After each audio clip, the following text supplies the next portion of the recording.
This is Nifty team.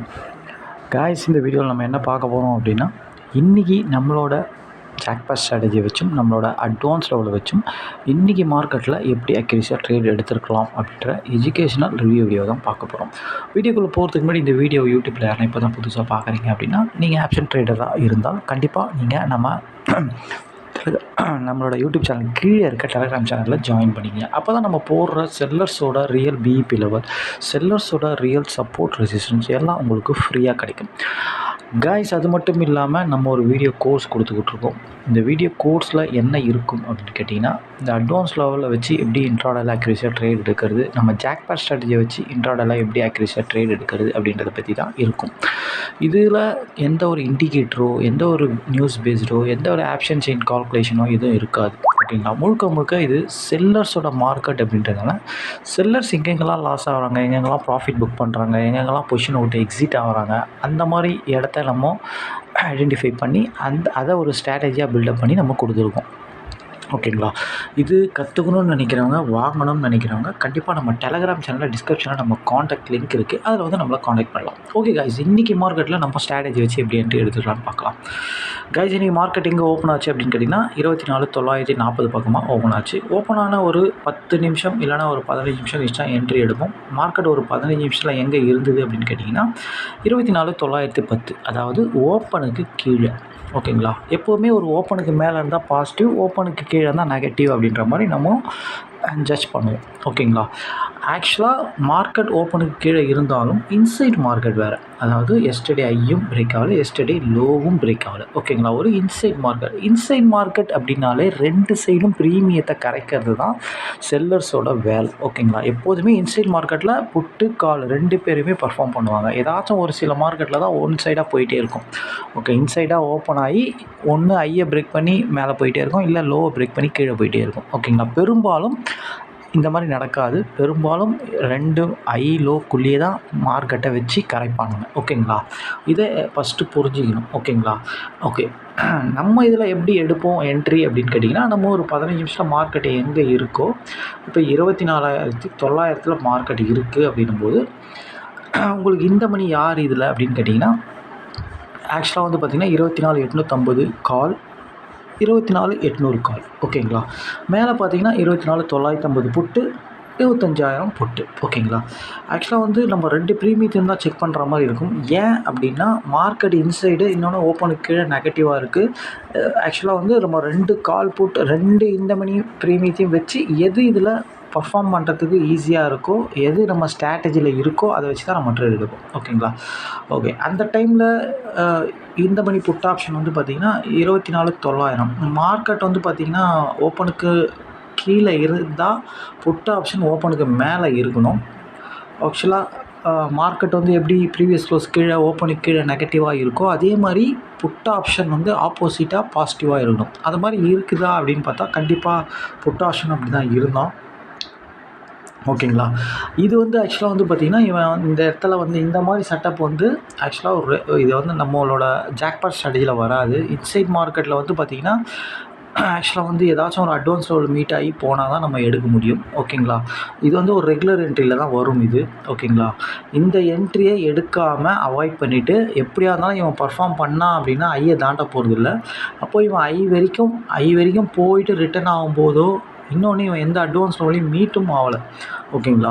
அப்போது இவன் எந்த அட்வான்ஸ் லெவலையும் மீட் ஆகலைன்னும் போது, ஒன்று இவன் அட்வான்ஸ் லெவலை தொட்டுட்டு கீழே வரும்போதோ, இல்லை எஸ்டர்டேயை தொட்டுட்டு கீழே வரும்போதோ கண்டிப்பாக இவனோட ஆப்போனண்ட் கால் பர்ஃபார்ம் பண்ணுவான். ஓகேங்களா? இதுதான் நடக்கும். எப்போதுமே ஒரு அட்வான்ஸ் லெவலை தாண்டாமல் ஒரு என்ட்ரி போகுது அப்படின்னா, அது ஜாக்பாட் ஸ்ட்ராட்டஜியில் அது எப்படி இருந்தாலும் போகும். ஆனால் ஒரு ரெகுலர் என்ட்ரியில் அதாவது ஒரு ரெகுலர் என்ட்ரியில் வந்து பார்த்திங்கன்னா, அட்வான்ஸ் லெவலில் மீட் ஆகாமல் ஒருத்தன் பாசிட்டிவாக இருக்கிறான், ஓப்பனுக்கு மேலே ப்ரீவியஸ் க்ளோஸுக்கு மேலே இருந்து மார்க்கெட்டும் ஓப்பனுக்கு கீழே ப்ரீவியஸ் க்ளோஸுக்கு கீழே நெகட்டிவாக இருக்குது, புட் ஆப்ஷன் வந்து பாசிட்டிவாக இருந்து மார்க்கெட் நெகட்டிவாக இருக்குது அப்படின்னா அது ஒரு ரெகுலர் என்ட்ரி. ஓகேங்களா? ஆனால் எந்த ஒரு அட்வான்ஸ் லெவலும் மீட் ஆகாமல் அவன் போகிறான்னா அது ஒரு ரெகுலர் என்ட்ரி. ஓகேங்களா? அட்வான்ஸ் லெவல் மீட் ஆனாலும் சரி, மீட் ஆகலனாலும் அவன் போகிறான் அப்படின்னா அது ஒரு ரெகுலரான ஒரு என்ட்ரி தான். நம்மளோட அட்வான்ஸ் லெவலை வச்சு தான் நம்ம எப்போதுமே என்ட்ரி எடுத்துக்கிட்டு இருக்கோம். ஓகேங்களா? இந்த என்ட்ரியை தான் நம்ம காலையில் ஃபஸ்ட் ஹாஃபில் போட்டோம். ஏன்னா இவன் தான் மேலே போய் நின்றோம் அந்த டைமில். ஓகேங்களா? அப்போது இவனை நம்ம எடுக்கலாமா அப்படின்னு கேட்டால் அது அவங்கவுங்க விருப்பம் தான். நம்ம வந்து ஆக்சுவலாக வந்து வர என்ட்ரியை போடுறோம். ஆனால் இதில் நம்ம சஜஷன் பண்ணுறது, நம்ம எதை பண்ணுதுன்னு சொல்கிறதுனா நம்ம ஜாக்பாட் ஸ்ட்ராட்டஜின்னு சொல்லுவோம். அப்படி பார்க்கும்போது இவனை விட்டுட்டு செகண்ட் ஹாஃபில் பர்ஃபார்ம் பண்ண காலை எடுக்கிறது தான் சேஃபாக இருக்கும். ஏன்னா அதுதான் ஜாக்பாட் ஸ்ட்ராட்டஜி. நம்மளோட ஜாக்பாட் ஸ்ட்ராட்டஜி எப்போதுமே ஹை லோவில் தான் க்ரியேட் ஆகும். ஓகேங்களா? ஒன்று ப்ரீமியம் ஹை லோவில் இருக்கும், இல்லை மார்க்கெட்டும் ப்ரீமியம் ரெண்டுமே ஹை லோவில் இருக்கும்போது தான் நம்ம ஸ்ட்ராட்டஜி க்ரியேட் ஆகும். அப்போ தான் நம்ம என்ட்ரி எடுக்க முடியும். ஓகேங்களா? அப்போது இவனை நம்ம என்ட்ரி எடுக்கணும் அப்படின்னா ஒன்று இவன் அட்வான்ஸ் லெவலில் தாண்டாமல் ரிட்டர்ன் ஆகும்போது நம்ம எடுக்கலாம், இல்லை இவன் ஐ கிட்ட போயிட்டு ரிட்டர்ன் ஆகும்போது எடுக்கலாம். ஓகேங்களா? அப்படி பார்க்கும்போது 24,900ன்ற புட்டு வந்து 195ன்ற அட்வான்ஸ் லெவலில் தாண்ட முடியாமல் ரிட்டர்ன் ஆகணும். ஆக்சுவலாக வந்து பார்த்திங்கன்னா இந்த இடத்துல ஒரு க்ரீன் கேண்டில் ஃபார்ம் ஆகி ஒரு பெரிய ரெட் கேண்டில் ஃபார்ம் ஆச்சு. அதே மாதிரி இந்த இடத்துல ஃபார்ம் ஆகிருக்கு, ஆனால் மேலே போயிருக்கான். ஆனால் இந்த இடத்துல மட்டும் ஃபால் ஆகிருக்கு. ஏன் அப்படின்னா இது அட்வான்ஸ் லெவல் கிட்ட போய் திரும்புறதுக்கும் அட்வான்ஸ் லெவல் தூரமாக இருந்து திரும்புறதுக்கும் வித்தியாசம் இருக்குது. ஓகேங்களா? எப்போதுமே அட்வான்ஸ் லெவலில் தொட்டுட்டு திரும்பினா கன்ஃபார்மாக இறங்கிடுவான். இல்லை அது பக்கமாக போய் சும்மா ஒரு 10 பாயிண்ட் அந்த ஒரு 5 பாயிண்ட் டிஸ்டன்ஸில் போய் திரும்புவான். அந்த மாதிரி இருந்தாலும் மார்க்கெட் ஃபால் ஆகிடும். ஓகேங்களா? எல்லாத்தோட சேஃப் வந்து அந்த அட்வான்ஸ் லெவலில் தொட்டு மேலே போய் கீழே உடைக்கிறது தான் பக்காவாக ஒர்க். அதாவது நல்லா கீழே இறங்குவான். ஓகேங்களா? பக்கத்தில் போய் கீழே இறங்குறது கூட சில டைமில் திடீர்னு மேலே போயிடுவான். ஓகேங்களா? ஆனால் அதில் தொட்டுட்டு மேலே உடச்சி கீழே உடைக்கிறான் பாருங்கள். அப்போ தான் அதுக்கு என்ன அர்த்தம் அப்படின்னு கேட்டிங்கன்னா அவனோட அட்வான்ஸில் தாண்ட முடியாமல் கீழே வரான்னும் போது அவன் பர்ஃபார்ம் பண்ணுறான், இதுக்கு மேலே பண்ண மாட்டான்னு அர்த்தம். அவ்வளோதான். ஓகேங்களா?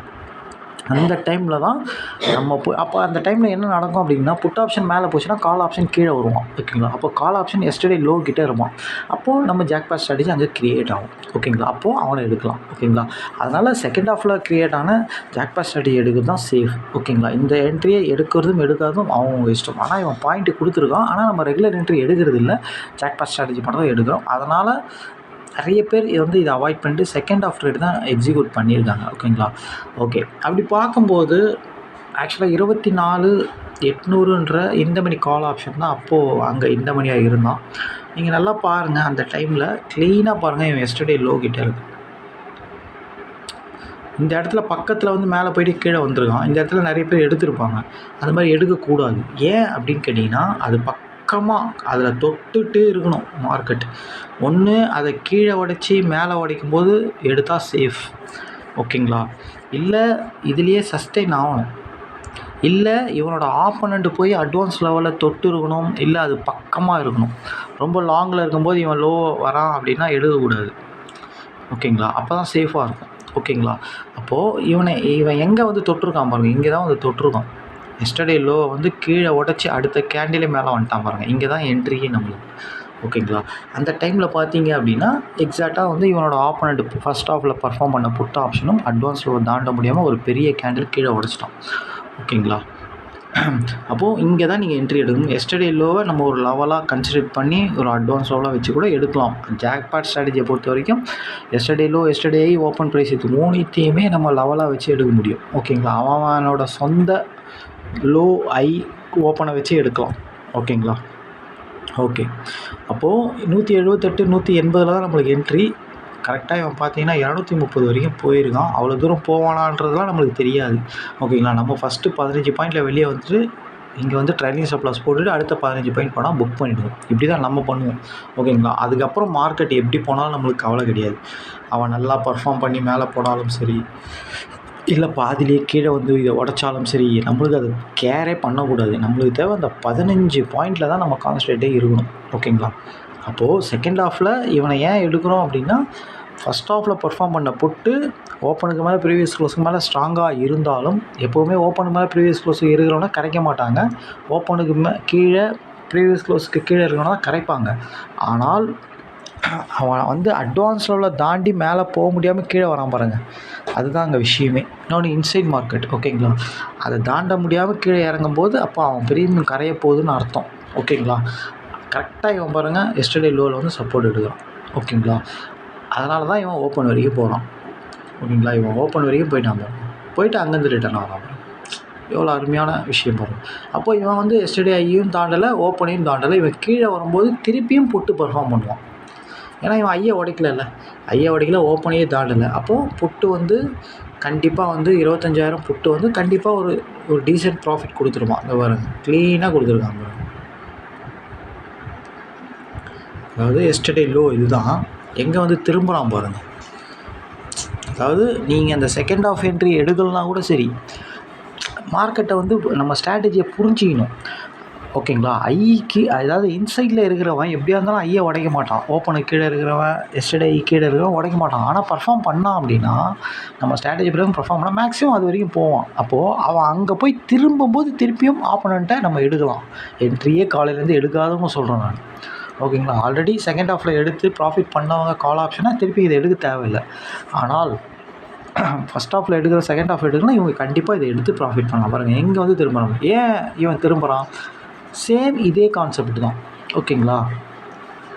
அதாவது நம்ம கால் ஆப்ஷனை எப்படி எடுக்கிறோம் அதே சேம் கான்செப்ட் தான். ஓகேங்களா? கால் ஆப்ஷன் வந்து ஐயை உடைக்கல, ஓப்பனுக்கு கீழே இருக்கிறோம். ஓகேங்களா? மெயின் ஐயை உடைக்கல, அவ்வளோதான். ஐயை உடைக்கல, ஓப்பனுக்கு கீழே இருக்கான். ஓகேங்களா? இப்போ பர்ஃபார்ம் பண்ண கால். ஓகேங்களா? அப்போது அவன் ஒன்று ஐயை தொட்டு கீழே வரும்போதோ இல்லை அவன் அட்வான்ஸ் லோவில் கிட்டே போய் தொட்டுட்டு கீழே வரும்போதோ இவன் லோ கிட்டே இருப்பான். அப்போது இவன் லோ உடைக்கக்கூடாது, அதான் ரூல். அப்போது அந்த லோவில் சப்போர்ட் எடுக்கும்போது எடுக்கலாம். 107 நீங்கள் 110 எடுத்திருந்தா கூட பாருங்கள் எவ்வளோ பாயிண்ட், 140 30 பாயிண்ட் கொடுத்துருக்கான். சிம்பிளாக கொடுத்துருக்கான் பாருங்கள். எதனா எந்த ஒரு கஷ்டமும் கிடையாது. அப்போது ரெகுலர் என்ட்ரி எடுக்கணுமா ஜாக்பாட் ஸ்ட்ராட்டஜி எடுக்கணுமான்றதை நீங்கள் தான் டிசைட் பண்ணணும். இந்த இன்சைட் மார்க்கெட்டில் நம்ம ஸ்ட்ராட்டஜியில் சூப்பராக ப்ராஃபிட் பண்ணலாம் ஜாக்பாட் ஸ்ட்ராட்டஜியில். அதனால் பொறுமையாக வெயிட் பண்ணி பண்ணணும், அவசரப்படாமல் பொறுமையாக வெயிட் பண்ணி பண்ணணும். நம்ம திருப்பி ஏன் இதை சொல்லிக்கிட்டே இருக்கணும் அப்படின்னா, இதில் பொறுமையும் மணி மேனேஜ்மெண்ட்டும் டிசிப்ளினும் இருந்தால் தான் கன்சிஸ்டண்டாக ப்ராஃபிட்டே பண்ண முடியும். பொறுமை இல்லை, ஓகேங்களா, மணி மேனேஜ்மெண்ட் நான் பண்ண மாட்டேன், டிசிப்ளின் பண்ண மாட்டேன் அப்படின்னா இதில் ப்ராஃபிட் பண்ண முடியாது. நீங்கள் எவ்வளோ காசு எடுத்துகிட்டு வந்தாலும் பண்ண முடியாது. ஓகேங்களா? இது எல்லாத்தையும் மெயின்டைன் பண்ணிங்கன்னா காசே இல்லைனா கூட சின்ன காசை வச்சு பெரிய காசு ஆகலாம். ஓகேங்களா? இதுதான் இதில் இருக்கிற சீக்ரெட். ஓகேங்களா? இன்னொன்று, நம்மளோட ஜாக்பாட் ஸ்ட்ராட்டஜியில் 4-5 ஸ்ட்ரக்சர் இருக்குது. ஓகேங்களா? நான் எப்போவுமே சொல்லியிருக்கேன், இந்த ஸ்ட்ரக்சர் ரொம்ப பவராக இருக்கும். ஓகேங்களா? இதுவும் எனக்கு பிடிச்ச ஒரு ஸ்ட்ரக்சர் இது. ஆக்சுவலாக பாருங்கள், கால் ஆப்ஷனும் இன்சைடு, மார்க்கெட்டும் இன்சைடு. ஓகேங்களா? அப்போது புட் ஆப்ஷன் லோவை பிரேக் பண்ணலாமா, பண்ணக்கூடாது. ஓகேங்களா? இன்னொன்று, மார்க்கெட் நெகட்டிவ் வேறு, அதுக்கப்புறம் பாசிட்டிவ் ஆச்சு, இருந்தாலும் ஸ்டார்டிங்கில் நெகட்டிவ் தான் இருந்தது. ஓகேங்களா? ஆனால் இன்சைட் மார்க்கெட் ஐயும் பிரேக் ஆகல, லோவும் பிரேக் ஆகல. அதேமாதிரி காலும் ஐயும் பிரேக் ஆகல, லோவும் பிரேக் ஆகல. ஓகேங்களா? 2 பேரும் இன்சைடில் இருக்கும்போது ஒன்று கால் ஐயை உடச்சிருந்தாலும் சரி, இல்லை மார்க்கெட் ஐயை உடச்சிருந்தாலும் இவன் போய் லோ உடைக்கலாம், ஒரு ரூல் இருக்குது. 2 பேருமே இன்சைடில் இருக்கும்போது இவன் மட்டும் லோவை உடைக்கலாமா, உடைக்கக்கூடாது. அதனால தான் இன்னும் லோவில் வரும்போது சப்போர்ட் எடுக்கும்போது ஒரு க்ரீன் கேண்டில் ஃபார்ம் ஆகும்போது எடுக்கணும். இவன் ஆப்போனண்ட் அந்த டைமில் அட்வான்ஸ் லெவல் கிட்டேயோ இல்லை ஓப்பன் கிட்டேயோ இல்லை எஸ்டர்டே கிட்டேயோ இருந்து திரும்பணும். இல்லை அதை தொட்டுட்டு திரும்பினா இன்னும் சேஃபு. அதுக்கு மேலே போய் கீழே வந்தால் ரொம்ப சேஃபு. ஆனால் அது பக்கத்தில் திரும்பும்போது ஒரு 2 ரெட் கேண்டில் இல்லை ஒரு red candle 2 red candle form ஆகிட்டோன்னு எடுத்தால் சேஃபாக இருக்கும். ஓகேங்களா? அந்த டைமில் இவன் லோவை தொட்டுருக்கணும் கரெக்டாக. அது அப்போது கரெக்டாக இருக்கும். இந்த ஸ்ட்ராட்டஜி ஆக்சுவலாக இது கற்றுக்கிறவங்களுக்கு தான் இது ரொம்ப நல்லாவே புரியும். ஆக்சுவலாக ஸ்ட்ராட்டஜியில் தான் நம்ம இன்டெப்த்தாக இதை பற்றி சொல்லியிருப்போம். ஓகேங்களா? இது வரைக்கும் இந்த ஸ்ட்ராட்டஜி வாங்காதவங்க குயிக்காக வாங்கிடுங்க. அப்போ தான் ஈஸியாக நீங்கள் மார்க்கெட்டில் போய்ட்டு எந்த ஒரு கஷ்டமும் இல்லாமல், மார்க்கெட் எப்படி வேணால் இருக்கட்டும், பிரச்சனையே கிடையாது, நீங்கள் ஈஸியாக ப்ராஃபிட் பண்ணிட்டு வெளியே வரலாம். ஓகேங்களா? அந்த மாதிரி நம்மளுக்கு நம்ம ஜாக்பாட் ஸ்ட்ராட்டஜியில் இருக்கிற ஸ்ட்ரக்சரில் ஏதாச்சும் ஒரு 2 ஸ்ட்ரக்சரை வச்சுக்கிட்டு அந்த மாதிரி ஃபார்ம் ஆனால் மட்டும் பண்ணுங்கள். இப்போ இன்றைக்கி சொன்ன மாதிரி தான், ஃபஸ்ட் ஹாஃபில் நீங்கள் ட்ரேடே பண்ணியிருக்க தேவையில்ல, செகண்ட் ஹாஃபில் பண்ணாலே போதும். சரி, செகண்ட் ஹாஃபில் நான் பண்ணலாம், தேர்ட் ஹாஃபில் கூட பண்ணிக்கலாம். தேர்ட் என்ட்ரியும் கொடுத்தான் இன்றைக்கி, இப்போ கூட கொடுத்துக்கிட்டு தான் இருக்கான் ப்ராஃபிட்டு, அதில் கூட பண்ணலாம். ஓகே, ஆரம்பத்தில் ஒரு நாளைக்கு ஒரு ட்ரேட். ஓகேங்களா? அந்த மாதிரி ஏன்னா இதுவும் நம்ம ரொம்ப பவரான அதே நம்ம காலை எப்படி எடுத்தோமோ அதே ஸ்ட்ரக்சர் தான் இந்த ஸ்ட்ரக்சரும், புட்டு ஸ்ட்ரக்சரும். இப்போ 2 ஸ்ட்ரேம் ஸ்ட்ரக்சர் மாறி வருது, ஏன்னா இன்சைட் மார்க்கெட். ஓகேங்களா? அப்போது ஈஸியாக இருக்குது மார்க்கெட் நம்மளுக்கு. இதில் டிசிப்ளின் தான் முக்கியமே. சப்போஸ் இதில் எடுக்கிறீங்க, ஸ்டாப் லாஸ் வச்சா அவ்வளோதான், என்ட்ரி கிடையாது. திருப்பி நம்ம ஸ்ட்ராட்டஜி கிரியேட் ஆகிடுது, இது கண்டிப்பாக ப்ராஃபிட் கொடுத்துருவோம், நம்ம ஸ்டாப் லாஸ் வச்சா கூட திருப்பி எடுத்துக்கலாம் இருக்கக்கூடாது. ஒரு வாட்டி அடிச்சா முடிச்சிடணும், அதோட நாளைக்கு பார்த்துக்கணும்.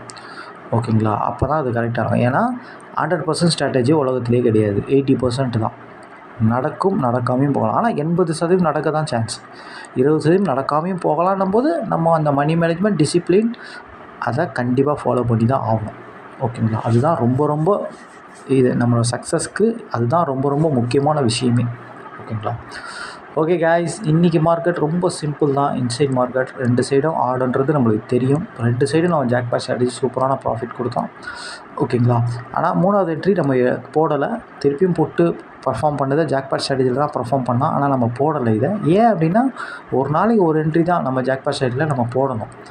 அதனால் நம்ம சும்மா எல்லாத்தையும் போட்டுருந்தா ஸ்டூடெண்ட் வந்து அதை எடுக்க ஆசைப்படுவாங்க. அதை போடக்கூடாது. ஓகேங்களா? அதனால் ஒரு என்ட்ரினா ஒரு என்ட்ரி அதோட முடிச்சிக்கணும். ஓகேங்களா? ஓகே காய்ஸ், இன்றைக்கி மார்க்கெட்டில் எப்படி தான் என்ட்ரி எடுக்கணும். திருப்பி சொல்கிறதுனா, இந்த ஸ்ட்ராட்டஜி வாங்கணும் கற்றுக்கணும்னு நினைக்கிறேன். நம்ம டெலிகிராம் சேனல் டிஸ்கிரிப்ஷனில் நம்ம காண்டாக்ட் லிங்க் அதில் வந்து நம்மளை காண்டாக்ட் பண்ணலாம். Thank you guys.